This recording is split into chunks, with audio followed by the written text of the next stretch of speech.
people that you don't know about. So don't shut them down, love them. Do we really realize the love that Jesus carried? The love was not just for Israel. The love was for a centurion that came to him. A Roman citizen. Not Hebrew, not a part of the tribe of Israel. Who comes to him and says, Master, my servant is sick. Jesus said, I will come with you and I will heal him. And he said, no, you don't have to come with me. I am a man of authority and I'm under authority. And I tell a man to go here and he goes, and I tell him to come and he comes. I respect you, and you don't have to get up from where you are, Master. I know I'm from Rome, and I know that I don't walk with you all, and I know that I'm a part of the subjugation of Israel, and I know that I bow my knee to Caesar. I may bow my knee to Caesar, but I believe in you. And if you just speak the word, I don't hear anybody. If you just speak the word, my servant will be healed. And Jesus said, I haven't found this much faith in all of the house of Israel. So his love wasn't just for Israel. Remember, there was a Canaanite woman who had a daughter that was sick. Hallelujah. And she came to him and said, Master, my daughter is ill. Heal her. And he didn't say anything. Matthew 15 said he didn't speak to her. And she kept bothering the disciples and said, I'm not going anywhere until Jesus does something. And the disciples came to Jesus and said, Jesus, now this is how we are in the church. The disciples came to him and said, Jesus, could you tell this woman to go home? Because she's bothering us. We are so religious that we are bothered by people who don't walk like us, talk like us, think like us. We're bothered by gang members, and we're bothered by murderers, and we're bothered by prostitutes, and we're bothered by homosexuals, and we're bothered by this, and we're bothered by that because we are so Christian that we don't have any love for them. Amen.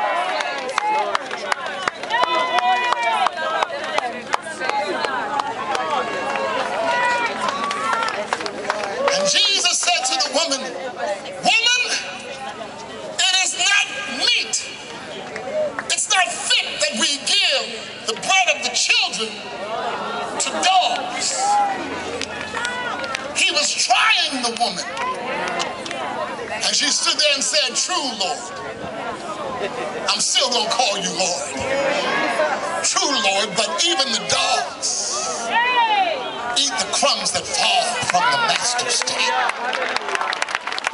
Jesus smiles at the woman. And Jesus says, you can have whatever you want, sweetheart. That's true love. Jesus goes out of his way. And religion said that you cannot go up on the mountain where the Samaritans live.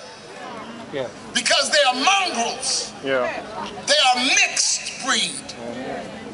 They are Hebrews who laid with Gentiles. And religion says they are not a part of us. Man, religion says a whole lot of stuff. All right. And the truth, if you really did the research on the Samaritans, they were more astute and they were more devoted to God than the Jews were. They kept the law more truly than the Jews did. But Jesus had to go to Samaria. He sent his disciples away. Don't stop. And he sat on a well for about 6 hours. And he waited for one woman. Hallelujah. A Samaritan woman who who he knew would be there about noon.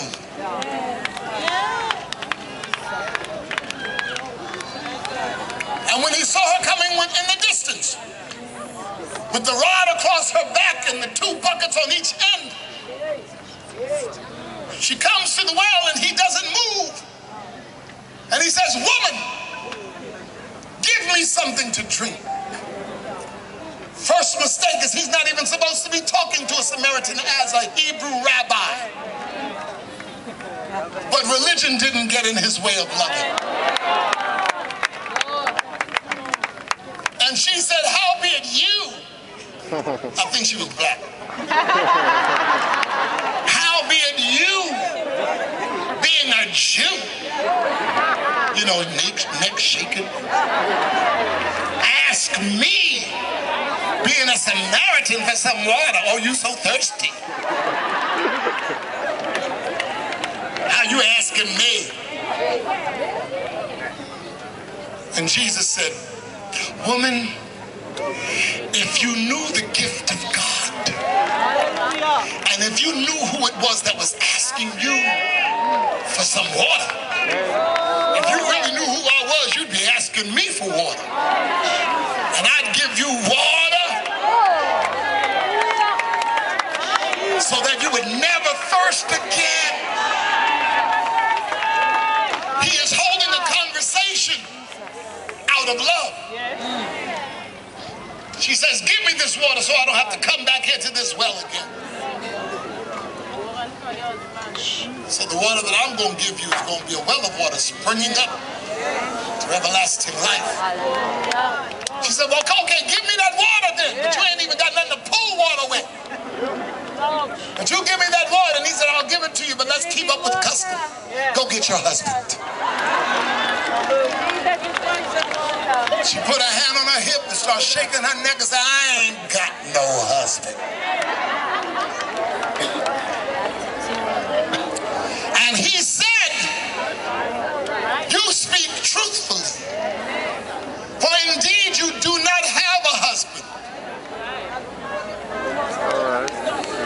You have had 5 husbands. One preacher.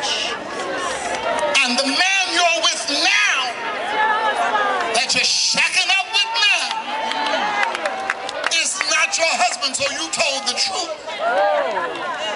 But wait a minute, why is he talking to her? It wasn't because she was such a whorish woman that she had 5 husbands. But Jesus was talking to her because her heart was broken 5 times.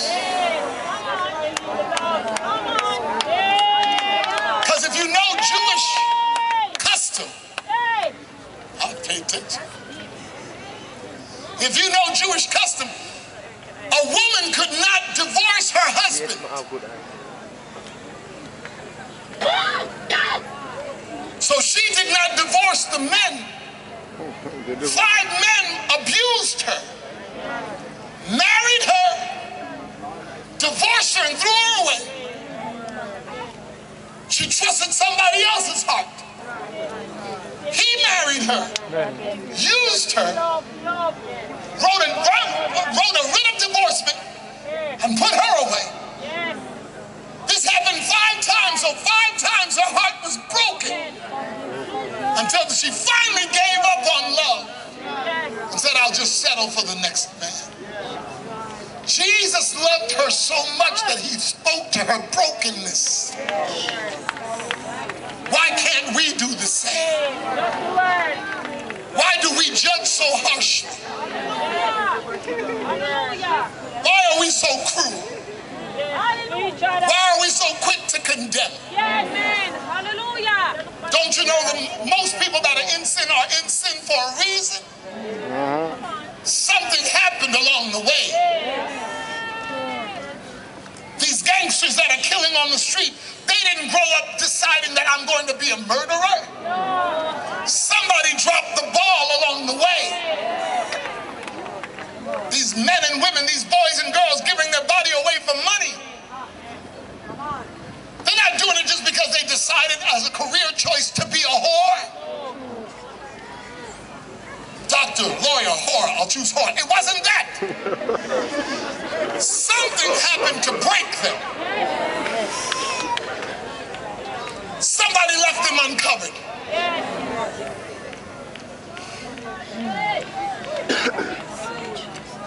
You think all these people that are doing what they do it because they're so wicked and evil, because that's what religion taught us. Religion taught us that the world doesn't want God. The world is wicked. They don't want God. That's a lie. The world is dying for God.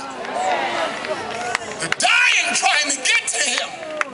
They want God, but what they don't want is his representatives. Because the representatives make them jump through hoops to get to Jesus. All right. Yeah. Just like a woman with an issue. Look at somebody and say, I got issues. Look at somebody next to you and say, hey, hey, I'm talking to you. I'm talking to you. Hey, hey, on this side. Look at somebody next to you and say, hey, hey, I'm talking to you. I got issues. Just like a woman that had issues. And people kept pushing her out of the city because she couldn't come in because of her issues. And she heard Jesus was passing by and saw 15, 20,000 people surrounding this group of men, 13 men walking. But religion said because of your issues, you can't get in. You got to come in this way. And if you don't come in this way, you can't come to him. Yes, come on, keep blocking. Hallelujah. But finally, this woman said, issues Are not issues. or not. If I can just get close enough to him. This is what the world is saying. I know I've got issues, but if I can just get close enough to God without his people pushing me away. I can just get close enough to God without these denominations pushing me away. If I can just touch the tassels that hang from the hem of his garment, I'll be made whole. But these people are keeping me away.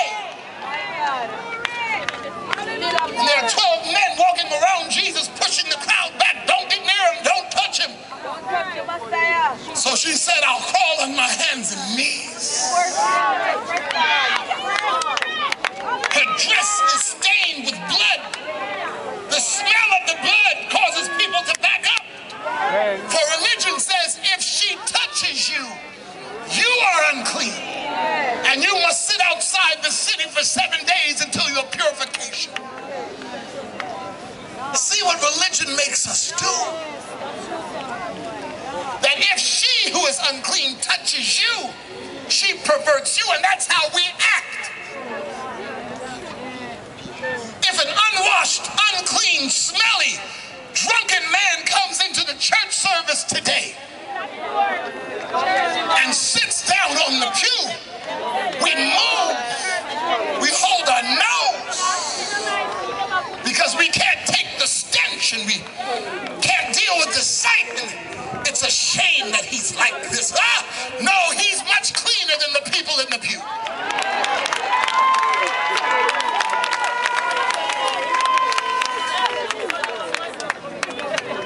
We act the same way. Stained, blood still flowing, garments still dripping with blood. When she crawls like an animal, people back, they jump and run away from her. And that doesn't hurt her feelings because she's not looking for people. She's looking for Jesus.